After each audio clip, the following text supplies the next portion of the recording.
السلام علیکم ورحمۃ اللہ وبرکاتہ۔ دوستو، آج آپ کے ساتھ ایک بہت ہی افسوسناک خبر میں شیئر کرنے جا رہا ہوں۔ ہو سکتا ہے کہ بہت سارے دوست اس خبر سے پہلے ہی آگاہ ہو چکے ہوں۔ قرآن مجید میں جو اِنَّ لِلَّهِ وَإِنَّا إِلَيْهِ راجعون آیت کا ذکر آتا ہے، یہ ہم اکثر و بیشتر جب کسی کی زبان سے سنتے ہیں تو دماغ میں فوری طور پہ یہی خیال آتا ہے، کوئی اپنا پیارا دوست عزیز اللہ میاں کو پیارا ہو گیا۔ آج ہمارے ایک بہت ہی پیارے دوست انصار بھائی جو فرینکفرٹ میں بسنے والے اکثر احباب سے لکے چھپے نہیں ہیں، انہوں نے جس وقت بھی ان کو کسی بھی شعبہ میں ڈیوٹی کے لیے بلایا گیا، فرینکفرٹ میں لوکل عمارت ہو، انصار اللہ ہو، یا اس سے پہلے ہماری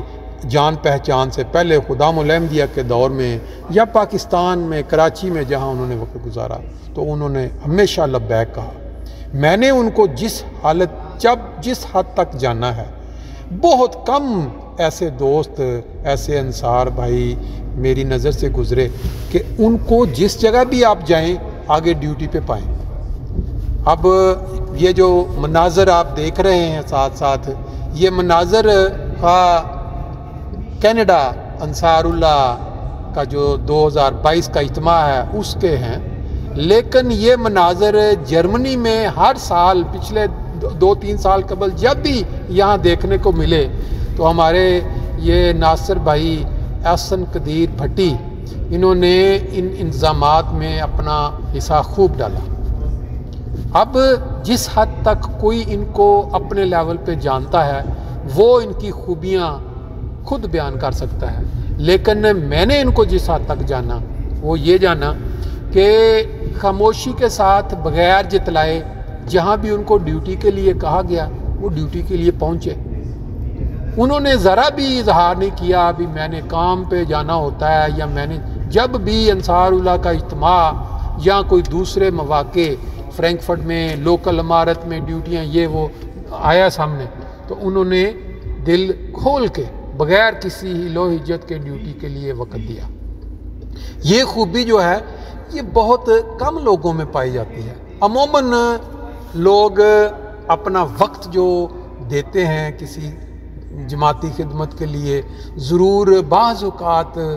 کسی مجبوری کے تحت اظہار ہو جاتا ہے کہ میں نے کام پہ جانا ہے میرے لیے، لیکن میں نے ان کو اکثر و بیشتر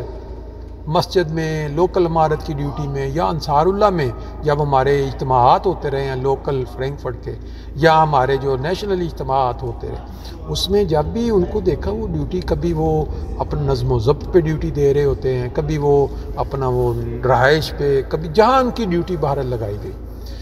اللہ تعالیٰ جو نیک لوگ ہوتے ہیں جو جماعت کی خدمت کرنے اس طرح سے خدمت کرنے والے ہوتے ہیں، پتہ نہیں ان کو جلدی کیوں بلا لیتا ہے اس دنیا سے، یہ خدا تعالیٰ بہتر جانتا ہے، کہتے ہیں خدا کی خدا ہی جانے۔ بہرحال احسن قدیر بھٹی صاحب کو ہم نے جتنا عرصہ سے جاننا شروع کیا، ان کی والدہ یہاں ہمارے حلقے میں وہ رہے، ان کی والدہ بھی یہاں تھیں، انہوں نے اپنی والدہ کی جس طرح کی خدمت کی کسی معذوری کی وجہ سے وہ نہیں چڑھ سکتے، مجھے میں نے دیکھا سننے میں آیا کہ ان کو کندھوں پہ اٹھا کے وہ سیڑھیوں پہ اوپر لے کے جاتے تھے۔ یہ خدمت، یہ موقع ہر انسان کو نہیں ملتے۔ پھر جو آگے نیکسٹ ان کی شادی کے بعد خدا تعالیٰ کی کیا حکمت ہوتی ہے، کافی عرصہ تک وہ اولاد نہیں تھی، ابھی چند سال پہلے ان کو اللہ تعالیٰ نے اولاد سے نوازا، لیکن خدا وہ پھر بات وہی آ جاتی ہے، خدا تعالیٰ کی خدا ہی جانتا ہے کہ کیا خدا تعالیٰ کی حکمت انسانوں سے متعلقہ ہوتی ہے۔ ان کو اپنی اولاد، اپنی بیٹی کے ساتھ جس طرح عام دنیا میں لوگ انجوائے کرتے ہیں، کھیلتے ہیں، وہ بھی موقع نہ مل سکا، لیکن جو خدمت انہوں نے جماعت کی یا جتنا وقت انہوں نے جماعت کے لیے دیا، یا جس شعبے میں جس شخص کے ساتھ وہ ڈیوٹی دیتے رہے، میرا خیال ہے کوئی شخص یہ نہیں کہہ سکتا کہ انہوں نے اپنا حق ادا نہ کیا ہو۔ میں یہ مناظر بیسیکلی آپ جو دیکھ رہے ہیں، یہ انصار اللہ، جیسے میں نے بتایا کینیڈا 2022 کا اجتماع، ایسے وہ موقع تھے جہاں پہ وہ ڈیوٹیاں دیتے رہے تھے۔ اب یہ مناظر دیکھ کے ان کی یاد بار بار ہمارے ذہنوں میں گونجتی ہے، بار بار وہ یاد تازہ ہوتی ہے کہ وہ ایسے انصار اللہ کے جو اجتماعات تھے، جو انتظامات تھے، اس کے اندر وہ بڑھ چڑھ کر حصہ لیتے رہے، اور ان کی بیماری جو پچھلے کافی عرصے سے ہمارے یہاں پہ اکثر اس کا ذکر ہوتا تھا، اور ہم یہ سوچتے تھے کہ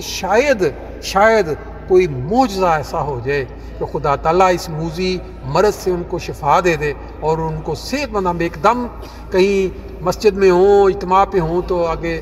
حسن قدیر بھٹی صاحب ہنستے چہرے کے ساتھ وہاں ڈیوٹی پہ ملے۔ لیکن خدا تعالیٰ کے نزدیک خدا تعالیٰ نے ایک نظام بنا دیا ہے کہ ہر انسان نے اس دنیا سے جانا ہے، ہم میں سے ہر کسی نے جانا ہے۔ صرف یہ ہے کہ جب انسان صحت مند ہوتا ہے وہ بھولا ہوتا ہے اس وقت کو۔ تو یہ حسن قدیر بھٹی صاحب کا جانا اس عمر میں ہم سب کے لیے ایک